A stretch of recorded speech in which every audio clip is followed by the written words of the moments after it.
Nasawi naman sa trahedya ang isang love triangle sa Giginto, Bulacan. Pinatay at sinunog kasi ang sinasabing third party. May report si Eugene Fernandez. Ito ang sunog na sasakyan na natagpuan sa Giginto, Bulacan noong August 4. Laman ng kotse, ang bangkay ng isang lalaki. Ayon sa investigasyon ng Philippine National Police, selos ang punot dulo ng krimen. Ang isa sa mga suspect, karelasyon mismo ng biktima.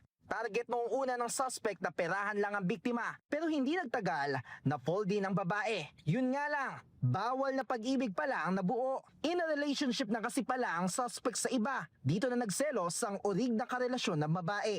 Yung lalaki kasi ang nagplano niya, napilitan na lang itong babae kasi nagkakagustuhan nga sila. At first, ang una kasi imbitahin lang.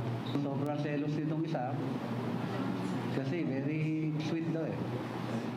Kasabwat ng dalawa sa krimen ng isang caretaker. Lumalabas na pinalo nila sa ulo ang biktima hanggang sa sinunog. Ang dalawang magkarelasyon ang tinukoy na mastermind habang hawak na ng pulis ang caretaker ng lugar at driver. Eugene Fernandez, IBC News. Hey!